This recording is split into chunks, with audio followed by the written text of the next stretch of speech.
Jeannie, this is Jenna Lee LaForce, and I am here in Washington, D.C. I'm a youth pastor at National Community Church here in D.C., and I just wanted to do the video part of the questions and just kind of go through a little bit and give you some background into who I am, and yeah, I'm really excited. So I just kind of wanted to go back and tell a little bit about my history and my family and my ministry. I grew up in a house of deaf parents, and both my parents are deaf, can't hear. Sign language is my first language, and kind of grew up doing just being different, I guess, from everybody. And also, with my parents being deaf, they were also pastors. They pastored a deaf church in Washington State. And so I remember thinking, like, why do I have to be different? Why do I have to be a pastor's kid? Like, this just sometimes I get the raw end of the deal. And I think it wasn't until I was about in 6th grade that I got a little bit of perspective and understanding that, like, God really had ordained and, like, gave a little bit of purpose through my life. And I think as I've gotten older and gained a little bit of perspective on my life, I've really seen God's hand and His faithfulness. My parents met at VID00007 University, which is just down the street here in Washington, D.C.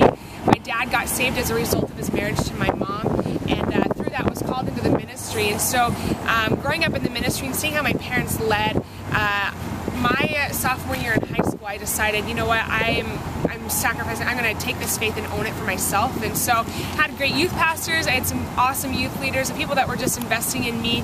I went to college and decided to major in elementary education, switched my major because I felt like I wasn't learning anything, and I changed it to political science and history, thinking, you know what, I'm going to spend thousands of dollars going to college, why not learn something? So I changed it to political science, and I fell in love with the law, I fell in love with politics. I thought, you know what, this is what I want to do with the rest of my life. And there was just this dream that was, I think, implanted probably my junior year of college, deciding, you know what, I want to move to DC, and I want to do whatever it takes to just change the world, essentially. And so about my junior year, I came out here, toured the DC, toured the Capitol, met some people, interviewed for jobs, thought, you know what, this is where I'm going. I had a couple of friends that I was moving with, or planning to, and about 4 weeks before I was planning to graduate my senior year in college, I sat down by one of my mentors at the time, and he said, you know what, Julie, I know that you were planning to move to DC, and I probably know your answer to this, but I want to offer you a job to be a youth pastor back at the church that I was attending and had grown up in. And so I was a little bit floored. I didn't know what to do. I just knew, I knew that a couple years back I'd started mentoring a group of girls in 6th grade, and I decided, you know what, I want to see these girls graduate, but I kind of knew that DC was on my heart, so I didn't know how to merge the two or how to bring them together. And so I knew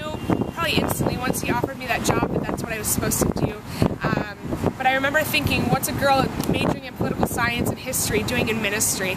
And that was a question that I asked over and over again, and it was actually a confirmed an insecurity in my life. And one guy that I was talking with, he was a youth pastor with me as well as a team of 4 youth pastors, and he said, you know what, generally it's not fair that you're a youth pastor and have majored in political science and history. That's not fair. If I would have known that I could have majored in business, I would have done that and not ministry, knowing that you can be a youth pastor. And I think that kind of stuck with me and a little bit I feel like an undue chip on my shoulder of an insecurity, and also feeling like I need to prove myself that I could be a girl and political science and in ministry and single, and just, you know, feel like I need to prove something. But so I stayed at that youth ministry for 3 years. The girls that I would mentor were sophomores, juniors, seniors, and I got to see them graduate. Through that time, I think I learned a lot about ministry. I learned about myself, and had incredible opportunities to learn. I was kind of trial by fire in some ways. Preached my first sermon there. I led my first missions trip given 6 weeks notice. And so it's just kind of it was a crazy time, loved it. But when I knew the girls were going to graduate, I said, you know what, I need to leave. This is no longer healthy for me, and there was some stuff that went on in the church and it was just a mess. So I was like, you know what, it's time for me to start thinking about leaving it once the girls graduate.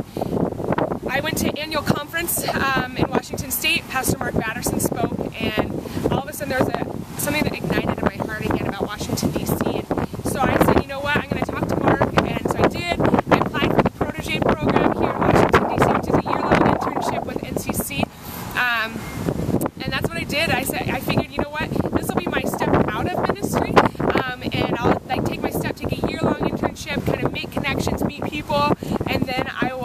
go work on the Hill or go do politics and do something like that. And it was probably, 3 months into it that I realized, you know what, this is what I love to do. I'm called to ministry. I know beyond a shadow of a doubt that God has placed me here in DC for the purpose of ministry. I thought maybe the dream of DC was just politics or something like that, but I really, really, truly believe and have such a heart for families and teenagers and kids that they grasp and understand what it means to love Jesus with all their heart, and how God's hand is at work in their lives, and how they can live a greater story, and for them to grasp their faith and to get it. Like, there's no greater joy that I get than to see kids and girls and boys and students loving Jesus more and getting faith and getting what it means to follow Jesus and be a disciple of Him. So that's a little bit of my story. My parents still live in Seattle. It's fun to be in DC where my parents met, but it's also fun to be in DC, a city of influence and a city of just shakers and movers, and it's cool to see the students kind of grow up in that. A lot of the reason why I decided that I wanted to do the Cadre program was I was a youth pastor in Seattle. I came here and I felt like it was like a restoration of just me as a person, as an individual, in my calling, and becoming confident and knowing and walking in that.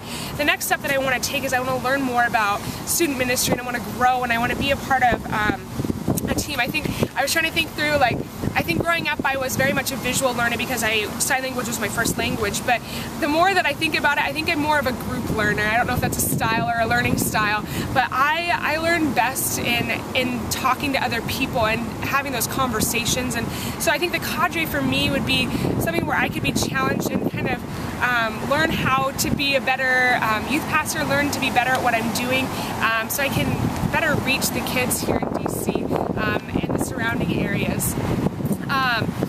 The next question I totally forgot. If I could change one thing about my youth ministry, so like I said, I came here 2 years ago, and I was given the opportunity to kind of shape and form the student ministry here. So National Community Church is a church where it's like 70% 20s and 30s singles, so we've got a very young demographic, a very young church, so that the teenagers are not everywhere. So it was just a cool opportunity where I was able to start and set up a structure. So we basically, because we're multi-site and because we're a younger church, we meet in small groups, and love what we're doing. But I think the biggest challenge and the biggest thing that I would change is the way that we equip leaders. I think we've kind of inherited some leaders, and then we've also got some people that are in but don't know the full expectations, or never worked with teenagers before, don't know the proper tools. And I think what I would want to change is to better equip them so that they can pastor this generation, so they can pastor their small groups, pastor their community groups, and do life with them and help them understand and grasp their faith.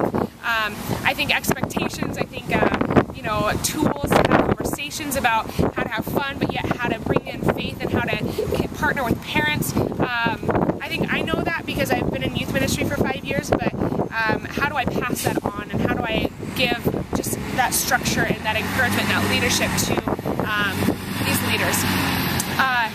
There's one thing that I could change about myself personally.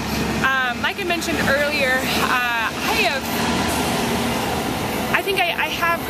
I think I've healed a lot from the hurt. That one comment was said within the first 3 months of me being in youth ministry at my church, Bethany Christian Assembly in Everett, Washington, and so that was just something that just really struck me, and I really felt like, okay, I felt like I had this chip to bear. And so I think for me, the one thing that I would change is my insecurity and confidence in youth ministry, and really knowing, I know I'm called, but then I want to feel prepared and feel like I've got the tools and the I want to be equipped to be a youth minister. Sometimes I don't feel like, my political science, it helps being in DC, but it doesn't help in the certain, scenarios of youth ministry. So I think that's the one thing that I would change. I would just to have the tools and to kind of combat that insecurity and that feeling like I need to prove myself and prove my calling, because I don't think that's something I need to prove. I think that's God's hand on my life, and so if that's what I would change, I would do that.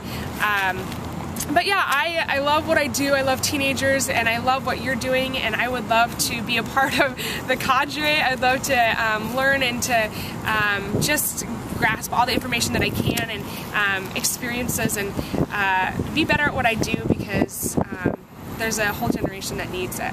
So thank you for your time, Jeannie. I hope you have a fantastic day, and we'll catch you on the flip side.